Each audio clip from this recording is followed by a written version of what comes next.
2 ദിവസം തന്നെ നമ്മൾ ഈ എണ്ണയിലൊക്കെ ഫ്രൈ ചെയ്ത ആഹാരം കൊടുത്തു കഴിയുമ്പോൾ നമുക്കൊരു കുറ്റബോധം ഉണ്ടാവില്ലേ? ആ കുറ്റബോധത്തിൽ നിന്ന് രക്ഷപ്പെടാനായിട്ട് നമുക്ക് ആവിയിൽ വേവിച്ചെടുക്കുന്ന നല്ലൊരു പലഹാരത്തിൻ്റെ റെസിപ്പി കാണാം. കുഞ്ഞുങ്ങൾക്ക് വയറ് നിറയുകയും ചെയ്യും, നമുക്ക് മനസ്സിന് സന്തോഷവും കിട്ടും. അങ്ങനത്തെ അടിപൊളി ഒരു റെസിപ്പിയാണേ. ഇതിലെ ഇൻഗ്രീഡിയൻസ് എല്ലാം എപ്പോഴും നമ്മുടെ വീട്ടിലുണ്ടായിരിക്കുന്ന സാധനങ്ങളാണ് എന്നുള്ളതാണ് അതിലെ ഏറ്റവും വലിയ ഹൈലൈറ്റ്. അതിനായിട്ട് നമുക്ക് ആദ്യം ഒരു പാനിലേക്ക് 2 കപ്പ് വെള്ളം ഒഴിച്ചു കൊടുക്കണം. സാധാരണ പച്ചവെള്ളം. ഇപ്പോൾ 2 കപ്പ് വെള്ളം ചേർത്ത് കൊടുക്കുന്നുണ്ട്. അതിലേക്ക് നമുക്ക് ഒരു 1/4 ടീസ്പൂൺ ഉപ്പ്. ഒരുപാട് ഉപ്പ് വേണ്ട, കാരണം നമ്മൾ മധുരം ചേർക്കുന്ന പലഹാരമായതുകൊണ്ട് ഒരുപാട് ഉപ്പ് വേണ്ട. ഒരു 1/4 ടീസ്പൂൺ ഉപ്പ് ചേർത്ത് കൊടുക്കുക. ഇനി ഇതിലേക്ക് നമുക്ക് നെയ്യ് ചേർത്ത് കൊടുക്കണം. ഞാനിപ്പോൾ 1 ടീസ്പൂൺ നെയ്യ് ചേർത്ത് കൊടുക്കുന്നുണ്ട്. നിങ്ങളുടെ കയ്യിൽ നെയ്യില്ല എങ്കിൽ വെളിച്ചെണ്ണ ചേർത്ത് കൊടുത്താലും മതിയാകും. 1 ടീസ്പൂൺ ചേർത്ത് കൊടുക്കുന്നുണ്ട്. ഇനി ചേർക്കേണ്ടത് ഏലക്ക പൊടിയാണ്. എൻ്റെ കയ്യിലിപ്പോൾ ഏലക്ക പൊടിയായിട്ടില്ലാത്തത് കൊണ്ട് ഞാനൊരു 2-3 ഏലക്കയുടെ കുരു ഒന്ന് ചതച്ച് ചേർക്കുന്നുണ്ട്. ഏലക്ക പൊടി ഉണ്ടെങ്കിൽ 1/2 ടീസ്പൂൺ ഏലക്കാപ്പൊടി ചേർത്ത് കൊടുക്കാവുന്നതാണ്. ഇനി ഇതിലേക്ക് മധുരത്തിനായിട്ടൊരു 2 ടേബിൾ സ്പൂണോളം പഞ്ചസാര ചേർത്ത് കൊടുക്കുന്നുണ്ട്. ബ്രൗൺ കളർ ഷുഗർ ഉണ്ടെങ്കിൽ അത് ചേർക്കാവുന്നതാണ്. ശർക്കരപ്പൊടി ആയാലും ചേർത്ത് കൊടുക്കാവുന്നതാണ്. ഇതെല്ലാം കൂടി ചേർത്തിട്ട് നന്നായിട്ട് തിളയ്ക്കുന്നത് വരെ വെയിറ്റ് ചെയ്യണം. വെള്ളം തിളയ്ക്കുന്നത് വരെ ഹൈ ഫ്ലെയിമിൽ തന്നെ വെക്കാവുന്നതാണ്. വെള്ളം തിളച്ച് കഴിയുമ്പോൾ ഫ്ലെയിം ലോയിലാക്കുക. ലോയിലാക്കിയതിന് ശേഷം 1 കപ്പ് റവ എടുത്ത് കുറേശ്ശെ ആയിട്ട് ചേർത്ത്, ആദ്യം കുറച്ച് ചേർത്ത് നന്നായിട്ട് മിക്സ് ചെയ്തതിന് ശേഷം വീണ്ടും കുറച്ച് ചേർത്ത് കൊടുത്ത് അങ്ങനെ ഒരു 2-3 തവണയായിട്ട് വേണം മിക്സ് ചെയ്തെടുക്കാനായിട്ട്. നമ്മൾ ആദ്യമേ മുഴുവനായിട്ട് റവ അങ്ങ് ഇട്ട് കഴിഞ്ഞാൽ കട്ട പിടിക്കാനുള്ള സാധ്യതയുണ്ട്. ഫ്ലെയിം കൂട്ടി വെച്ച് കഴിഞ്ഞാൽ വെള്ളം വറ്റി പോവുകയും ചെയ്യും, റവയൊട്ട് കുക്കായി കിട്ടുകയില്ല. അതുകൊണ്ട് ലോ ഫ്ലെയിമിൽ വെച്ചിട്ട് നന്നായിട്ട് റവ കുക്ക് ചെയ്തെടുക്കണം. വെള്ളം കുറച്ച് സമയം എടുത്തിട്ട് വറ്റി കിട്ടും. അപ്പോഴേക്ക് റവ നന്നായിട്ട് സോഫ്റ്റ് ആയിട്ടുണ്ടാവും. ഇല്ലെങ്കിൽ നമ്മുടെ റവ ഒരുപാടങ്ങ് ഡ്രൈ ആയി പോകും കേട്ടോ. അപ്പോൾ അതൊന്ന് ശ്രദ്ധിച്ചു കഴിഞ്ഞാൽ നല്ല സോഫ്റ്റായിട്ട് റവ കുക്ക് ചെയ്തെടുക്കാൻ പറ്റും. ഇതാ ഇപ്പോൾ ഏകദേശമൊക്കെ വെള്ളം ഒന്ന് വറ്റിയിട്ടുണ്ട്. വെള്ളം നന്നായിട്ട് വറ്റിയതിന് ശേഷം നമുക്ക് വേറൊരു പാത്രത്തിലേക്ക് മാറ്റി വെച്ച് കൊടുക്കണം. ഈ പാത്രത്തിൽ തന്നെ വെച്ചിരിക്കുകയാണെങ്കിൽ ഈ പാത്രത്തിൽ തട്ടിയിരിക്കുന്ന ആ ഭാഗം ഉണ്ടല്ലോ, അത് നന്നായിട്ടങ്ങ് ഡ്രൈ ആയി പോവും. പിന്നെ നമ്മൾ കുഴച്ചെടുത്ത് കഴിഞ്ഞാൽ ഒട്ടും സോഫ്റ്റായിട്ട് കിട്ടുകയേയില്ല. ഇപ്പോൾ ആ റവ നന്നായിട്ട് കുക്കായി വെള്ളമെല്ലാം വറ്റി കിട്ടിയിട്ടുണ്ട്. ഇനി നമുക്കതിനെ ഒരു പാത്രത്തിലേക്ക് മാറ്റി വെച്ചിട്ട് ഒന്ന് ചൂടാറാനായിട്ട് വെക്കണം. അത് തുറന്ന് വെക്കേണ്ട, ഒരു അടപ്പ് വെച്ചിട്ട് പകുതി ഒന്ന് അടച്ച് വെച്ചിരുന്നാൽ മതി. ആവി പുറത്ത് പോകുന്ന രീതിയിൽ ഒന്ന് വെച്ചിരുന്നാൽ മതി. ഇനി അതേ പാനിലേക്ക് തന്നെ ഞാനിപ്പോൾ 1 ടേബിൾ സ്പൂൺ ബട്ടർ ചേർത്ത് കൊടുക്കുന്നുണ്ട്. നിങ്ങൾക്ക് വേണമെങ്കിൽ നെയ്യ് ചേർക്കുകയും ചെയ്യാം കേട്ടോ. കുഞ്ഞുങ്ങൾക്കാവുമ്പോൾ ബട്ടറിൻ്റെ ടേസ്റ്റ് കുറച്ച് അധികം ഇഷ്ടമാണല്ലോ. ഇനി ഇതിലേക്ക് നമുക്ക് ഒരു നേന്ത്രപ്പഴം അരിഞ്ഞതിനെ ചേർത്ത് കൊടുക്കാവുന്നതാണ്. ഇതൊരു മീഡിയം വലിപ്പത്തിലുള്ള പഴമാണ് കേട്ടോ.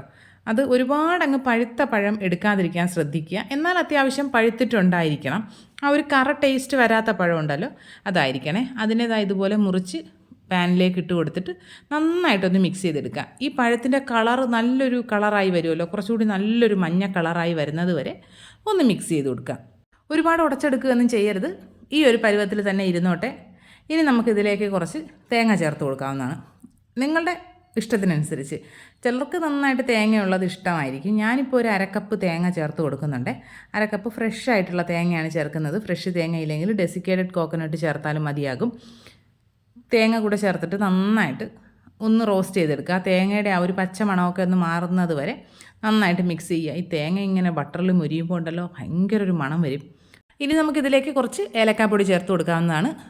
ഒരു 1/4 ടീസ്പൂണൊക്കെ ഏലക്കാപ്പൊടി ചേർത്ത് കൊടുക്കുക. ഏലക്കാപ്പൊടി കൂടെ ചേർത്തതിന് ശേഷം നന്നായിട്ട് മിക്സ് ചെയ്ത് പഴവും ഏലക്കയും എല്ലാം കൂടി യോജിക്കുന്ന രീതിയിലാക്കി എടുക്കാം. ഇനി നമുക്കിതിലേക്ക് നട്ട്സ് ചേർത്ത് കൊടുക്കാവുന്നതാണ്. ഞാനിപ്പോൾ കുറച്ച് കാഷ്യൂസാണ് ചേർത്ത് കൊടുക്കുന്നത്. റൈസിൻസ് ഇഷ്ടമുള്ളവരാണെങ്കിൽ അത് ചേർത്ത് കൊടുക്കാം. പിന്നെ നട്ട്സ് പൗഡറൊക്കെ ഉണ്ടെങ്കിൽ അതൊരു ടേബിൾ സ്പൂണോളൊക്കെ ചേർക്കുന്നത് നല്ലതാണ്. ഞാനിപ്പോൾ കുറച്ച് കാഷ്യൂസ് മാത്രം ചേർത്ത് കൊടുക്കുന്നുണ്ട്. ഇനി ഇതുകൂടെ ചേർത്തിട്ട് നല്ലതുപോലെ മിക്സ് ചെയ്യുക. മിക്സ് ചെയ്തതിന് ശേഷം നമുക്കിതിലേക്ക് മധുരത്തിന് ആവശ്യമായിട്ടുള്ള ശർക്കരപ്പാനി ചേർത്ത് കൊടുക്കണം. ഞാനിപ്പോൾ കുറച്ച് ശർക്കര എടുത്തൊന്ന് കുറച്ച് വെള്ളത്തിൽ, വളരെ കുറച്ച് വെള്ളത്തിലൊന്ന് അലിയിച്ചെടുത്ത ശർക്കരപ്പാനി അരിച്ചതിന് ശേഷമാണ് ചേർക്കുന്നത്. പാക്കറ്റിൽ വരുന്ന പൊടിച്ച ശർക്കരയാണെങ്കിൽ അത് കുഴപ്പമില്ല, ഡയറക്റ്റ് ചേർക്കാവുന്നതാണ്. ഒരു 1/4 കപ്പൊക്കെ ചേർത്താൽ മതിയാകും. അല്ലാതെ ഒരിക്കലും ഈ ഉണ്ട ശർക്കര ചീകി ചേർക്കുകയോ ചെയ്യരുത്. അതിൽ നിറയെ പൊടിയോ അഴുക്കോ ഒക്കെ ഉണ്ടാകും.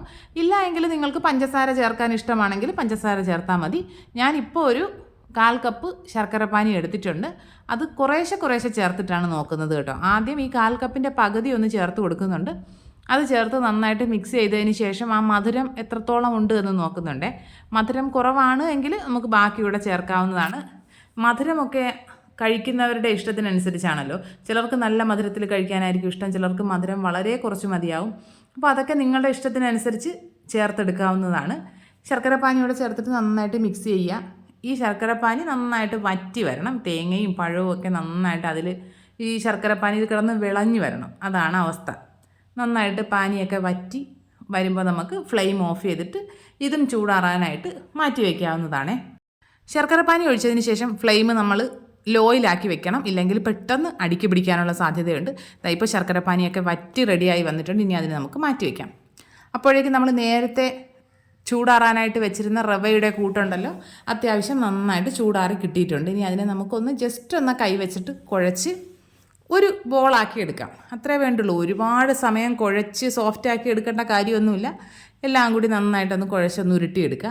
നന്നായിട്ടൊന്ന് ഉരുട്ടി വരുമ്പോൾ തന്നെ മാവ് നല്ല സോഫ്റ്റായിട്ടുണ്ടാവും. ഇതാ ഇപ്പോൾ നല്ലതായിട്ട് സോഫ്റ്റായിട്ട് കിട്ടിയിട്ടുണ്ട്. ഇനി നമുക്കിതിൽ നിന്ന് ഓരോ നാരങ്ങയുടെ വലിപ്പത്തിനുള്ള ബോൾസാക്കി എടുക്കാവുന്നതാണ്. എനിക്ക് ഈ ഇത്രയും മാവിൽ നിന്ന് 9 ബോളുകളാണ് കിട്ടിയത്. ഒരു നാരങ്ങയുടെ വലിപ്പത്തിനുള്ളത് ഈ സൈസിലുള്ള 9 ബോളുകളാണ് കിട്ടിയിട്ടുള്ളത്. നമുക്ക് ഈ 9 എണ്ണവും ഉരുട്ടി വെക്കാവുന്നതാണ്. നമ്മൾ ഈ ബോൾ ഉരുട്ടുമ്പോൾ അതിന് മുകളിലായിട്ട് ഈ പൊട്ടലും കീറലും ഒന്നും വരാത്ത രീതിയിൽ നന്നായിട്ട് ഉരുട്ടിയെടുക്കണം. ഇതെല്ലാം ഉരുട്ടിയതിന് ശേഷം നമ്മുടെ നേരത്തെ തേങ്ങയും പഴവും കൂടിയൊക്കെ ഉള്ള മിക്സ് ഉണ്ടല്ലോ, അതും ഇതേപോലെ 9 ചെറിയ ബോൾസാക്കി എടുത്തു വയ്ക്കാവുന്നതാണ്. പിന്നെ ഈ റവയുടെ കൂട്ടിൻ്റെ അത്രയും വലിയ ബോൾസ് ആക്കണ്ട, റവയ്ക്കകത്ത് ഫില്ല് ചെയ്യാനുള്ളതാണ്. അപ്പോൾ ചെറിയ ബോൾസാക്കി എടുത്താൽ മതി. ഇപ്പോൾ എല്ലാം 9 എണ്ണവും ഉരുട്ടിയെടുത്തിട്ടുണ്ട്. ഇനി നമ്മുടെ കയ്യിൽ നന്നായിട്ട് വെള്ളമോ എണ്ണയോ നന്നായിട്ട് പുരട്ടി കൊടുക്കുക. അതിനുശേഷം കയ്യിലേക്ക് ആ റവയുടെ ഒരു ബോൾ എടുത്ത് വെച്ചിട്ട്, ഞാനിപ്പോൾ നീളത്തിന് ആണ് സിലിണ്ട്രിക്കൽ ഷേപ്പിലാണിത് ചെയ്തെടുക്കുന്നത്. നിങ്ങൾക്ക് നമ്മുടെ സാധാരണ കൊഴുക്കട്ട ഉണ്ടല്ലോ, കൊഴുക്കട്ട പോലെ ആ ഒരു ഷേപ്പിലും ചെയ്തെടുക്കാവുന്നതാണ്. ഇതുപോലെ നീളത്തിന് പരത്തിയിട്ട് നമ്മുടെ വിരൽ വെച്ച് ഇങ്ങനെ അതിനകത്തൊരു കുഴി പോലെ ഉണ്ടാക്കിയിട്ട് നമ്മുടെ ഈ ഫില്ലിങ് കൂടി അതിനകത്ത് വെച്ച് കൊടുത്തിട്ട് നന്നായിട്ട് റവ വെച്ച് കവർ ചെയ്തെടുക്കുക. എല്ലാം നമുക്ക് ഇതുപോലെ തന്നെ കവർ ചെയ്തെടുക്കാവുന്നതാണ്. ഈ സമയത്ത് തന്നെ നമ്മൾ സ്റ്റീമറിൽ വെള്ളം വെച്ചിട്ടുണ്ടായിരിക്കണം. വെള്ളം നന്നായിട്ട് തിളച്ച് കഴിയുമ്പോൾ നമുക്ക് അതിലേക്ക് വെച്ച് കൊടുക്കാവുന്നതാണ്. പിന്നെ സ്റ്റീമറിൽ വെക്കുമ്പോൾ നമ്മൾ ശ്രദ്ധിക്കേണ്ട കാര്യം, ഒന്നുകിൽ സ്റ്റീമറിൻ്റെ തട്ടിൽ എണ്ണ തേച്ച് കൊടുക്കുക, അല്ലെങ്കിൽ ഇതുപോലെ ഒരു വാഴയില വെച്ച് കൊടുക്കുക. വാഴയില വെച്ചിട്ട് അതിന് മുകളിലായിട്ട് നമുക്ക് ഈ സ്നാക്ക് മുഴുവനായിട്ടും വെച്ച് കൊടുക്കാം. വെച്ച് കൊടുത്തതിന് ശേഷം ഒരു ഹൈ ഫ്ലെയിം തന്നെ ഇരുന്നോട്ടെ. ഹൈ ഫ്ലെയിമിൽ 10 മിനിറ്റ് ആകുമ്പോഴേക്കും കുക്കായി കിട്ടും. ഇതിൽ പ്രത്യേകിച്ച് ഒന്നും കുക്കാകാനില്ല. റവയുടെ ആ ഒരു മിക്സൊക്കെ നന്നായിട്ട് കുക്കായതാണ്. എല്ലാം കൂടി ജസ്റ്റ് ഒന്ന് ആവി കയറി ഒന്ന് സെറ്റായി കിട്ടുന്ന സമയമേ വേണ്ടൂ കേട്ടോ. 10 മിനിറ്റ് കൊണ്ട് നമ്മുടെ സ്നാക്ക് റെഡിയായി കിട്ടും. 10 മിനിറ്റിന് ശേഷം നമുക്ക് തുറന്ന് നോക്കാം. ഇപ്പോൾ നമ്മുടെ സ്നാക്കൊക്കെ റെഡി ആയി കിട്ടിയിട്ടുണ്ട്. നമുക്ക് അതിന് മുകൾ ഭാഗത്ത് തൊട്ട് നോക്കിയിട്ട് കയ്യിൽ പറ്റി പിടിക്കുന്നൊന്നും ഇല്ല എന്ന് ഉറപ്പ് വരുത്തുക. അങ്ങനെ പറ്റി പിടിക്കുകയോ എന്തെങ്കിലും ഉണ്ടെങ്കിൽ ഒരു 5 മിനിറ്റുമൊക്കെ വെക്കാവുന്നതാണ്. അടിപൊളി ടേസ്റ്റാണ്. നിങ്ങൾ ഇതുവരെ ഇങ്ങനെ ഒരു സ്നാക്ക് തയ്യാറാക്കി നോക്കിയിട്ടില്ല എങ്കിൽ എന്തായാലും ഒന്ന് ട്രൈ ചെയ്ത് നോക്കണം. അടിപൊളി ടേസ്റ്റാണ്. നല്ല പലഹാരമാണ് കേട്ടോ. നമ്മുടെ കുട്ടികൾക്ക് നന്നായിട്ട് ഇഷ്ടപ്പെടുകയും ചെയ്യും. ഒരു വെറൈറ്റി ആണല്ലോ. അപ്പോൾ എല്ലാ കൂട്ടുകാരും ട്രൈ ചെയ്ത് നോക്കുക. ഫീഡ്ബാക്ക്സ് കമൻറ്റ് ബോക്സിൽ അറിയിക്കുക. വീഡിയോ ഇഷ്ടപ്പെട്ട് കഴിഞ്ഞാൽ ലൈക്ക് ചെയ്യുക, കമൻറ്റ് ചെയ്യുക, ഷെയർ ചെയ്യുക, ചാനൽ സബ്സ്ക്രൈബ് ചെയ്യുക. ഇനി നമുക്ക് മറ്റൊരു വീഡിയോ ആയിട്ട് ഉടനെ തന്നെ കാണാം. അതുവരെ ബൈ.